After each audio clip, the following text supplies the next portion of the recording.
And we are back here on the GSMC Football Podcast. And for the final part of the show, we're going to talk about the Tampa Bay Buccaneers and them getting another win against the Jaguars, 30-12. They dominated this game from start to finish. And listen, I didn't know who to pick in this game because, Trevor Lawrence, obviously banged up.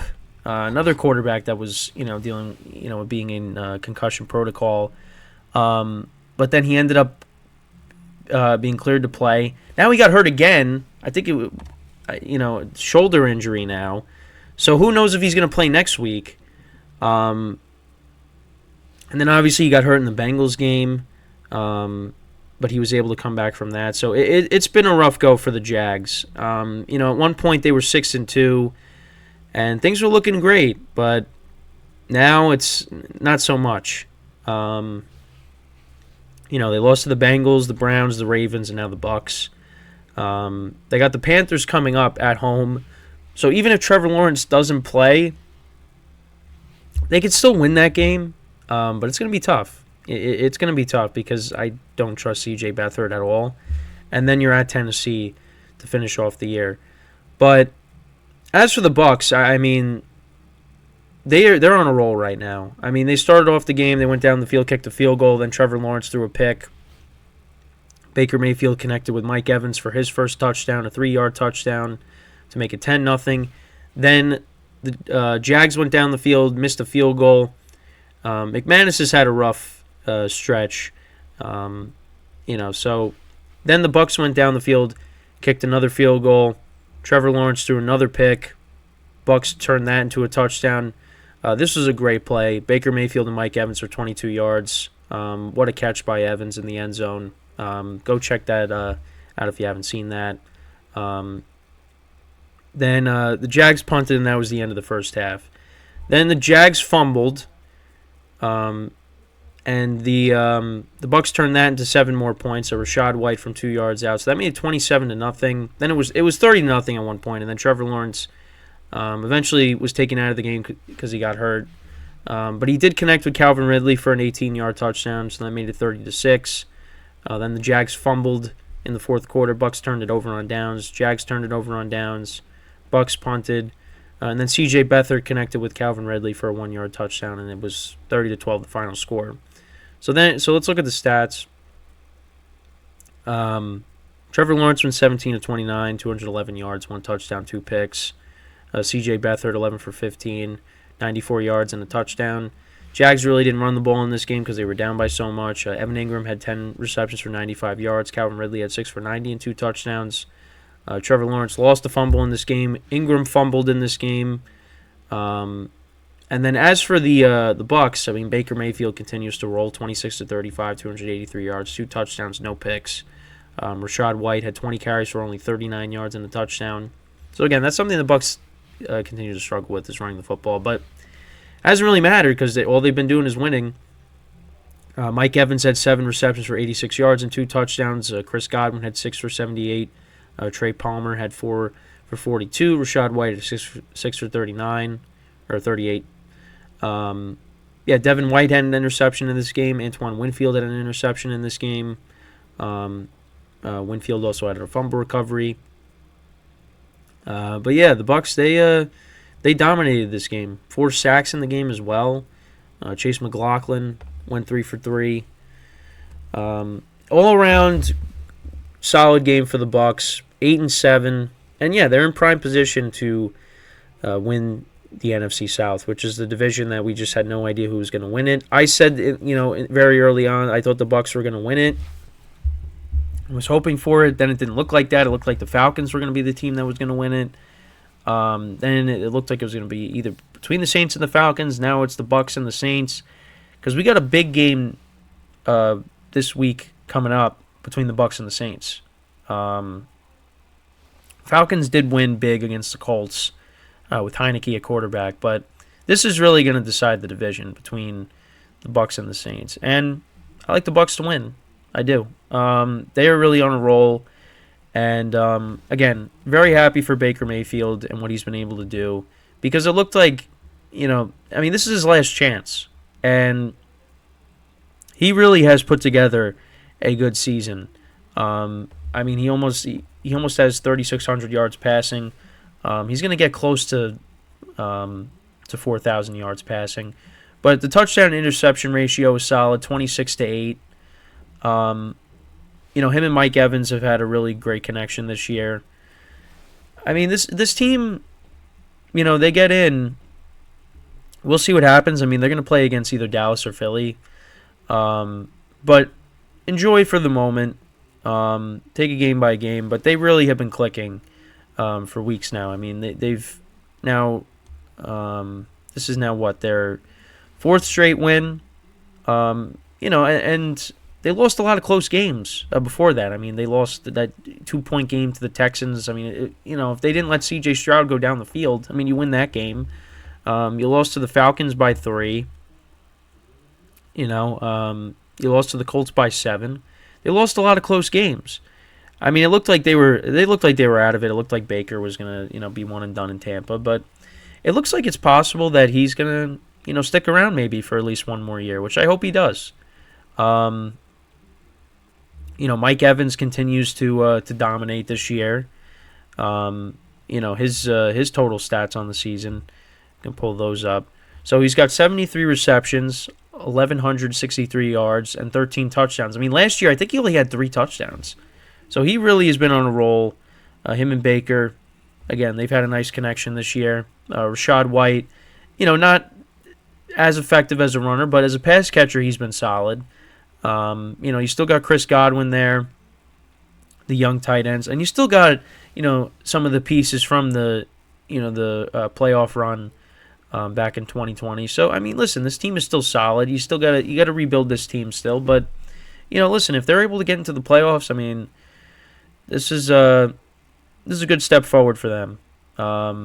And for Baker, hopefully this is his new home, and he could stay and maintain that starting job with the Bucs for years to come. But I think you just got to take it, game by game. But he has had a great year. So we'll see what happens. But right now you got the Saints coming up, and then you got the Panthers after that. So, I mean, I think you win your final 2 games, but I'm not going to guarantee it because the Bucs could easily lose these next 2 games. But they have been playing really good football as of late. So I'm confident that they could finish it off and clinch the NFC South. And then we'll see what happens when they make the playoffs. But again, this game, 2 teams going in very different directions. For the Jags, I mean, they're still in first place. Because the Colts and the Texans, are helping them out by losing. But, listen, eventually C.J. Stroud is going to come back. And the Colts, I mean, listen, they could definitely win, one of their final 2 games.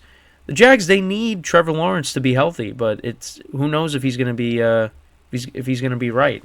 And they could find themselves missing the playoffs. So, you hope that's not the case, but it could very well happen because you got so many 8-7 teams. You got the Colts, the Texans, the Steelers, and the Bengals.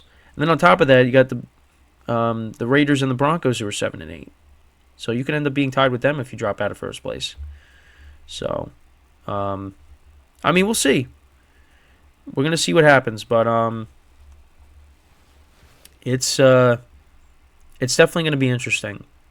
It's definitely gonna be interesting down the stretch. I mean, these final 2 games are gonna be wild. But yeah, I mean, I ended up switching to the Jags just because in the spread pool because I was like, well, Trevor Lawrence is playing and I think they're due for a win, right? Well, gotta wait a little bit. I mean, that's another team that you can kind of look at as being a little bit fraudulent. I don't know what happened to Travis Etienne. He really hasn't been doing much lately either. He was tearing it up, and then recently hasn't been doing much. But I still look at this team as being a good team, but they got their flaws. They never really found consistency. And you're kind of seeing it now that, that's hurt them, because who knows if that now we don't even know if they're going to win the division now. But I mean, if Trevor Lawrence is able to play, I mean, he's been able to avoid all these injuries and play. So I feel like he'll play next week, but how effective is he going to be? But, I mean, again, they're playing against the Panthers, so, and I know the Panthers just put up 30 points, but it's against the Packers defense, which isn't good at all. The Packers are making everybody look good, including Bryce Young, who's had a rough rookie season.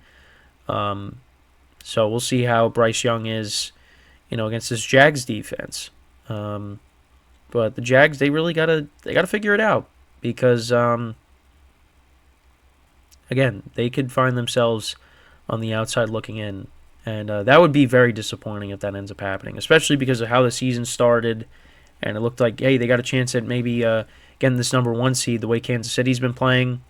I mean, they lost to the Ravens, last week.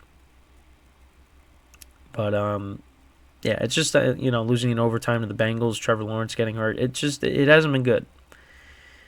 Has not been good. And Trevor Lawrence is turning the ball over a lot, too. And again, that could also the fact that he's not 100%. I mean, you got to factor that in, too. Turned it over a lot against the Browns, had 3 interceptions again here against Tampa. I mean, they were never in this game. I mean, Tampa, they dominated this game from start to finish. So, we'll see. But, listen, I'm happy for Baker. I hope this run continues. I mean, I don't think it's going to go very far once they get to the playoffs, but you know what? I'm going to enjoy it, and I hope that, we see the Bucs upset, one of the NFC East teams that they could possibly face in the first round. Because, I mean, they're not getting any further than the 4 seed. That's what they're basically locked into if they make the playoffs. So they're going to play either the Eagles or the Cowboys. And we'll see. I mean, listen, they lost to the Cowboys last year, and that was with Brady at quarterback. So we'll see, what happens this year. Not saying that the Bucs have a better chance with Baker at quarterback, but, we'll see. We'll see. Or it could be the Eagles. And the Bucs already played the Eagles this year, and they lost by a couple of scores. So, but they got to win the division first. And, again, big game against the Saints. And the Saints have not looked great. They haven't. And the Bucs already beat them. But I think that'll be a very competitive game. But right now I'm leaning towards the Bucs. I haven't picked them, in a couple of weeks. So, now I'm going to pick them and they'll probably lose. Because the reason why they've been on this winning streak is because I haven't picked them. I mean, I did pick them against the Panthers, but the Panthers covered. So, we'll see. We'll see. Like I've been saying, it's gonna be a wild final 2 weeks. We're in week 17. I can't believe that. So, but yeah, with that is all the time that we have for today. Once again, I thank you guys for tuning in, for watching. Tomorrow, we'll preview.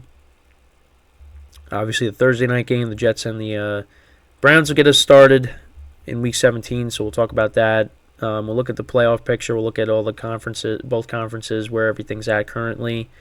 The power rankings. We'll take a look at that.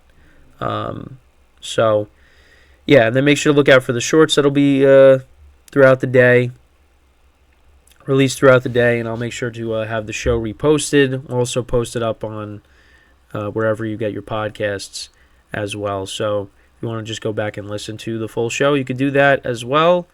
But yeah, until then, I'm Kenneth Grunfelder signing off from the GSMC Football Podcast brought to you by the GSMC Sports Network. Have a good day, and I will talk to you guys tomorrow. Take care.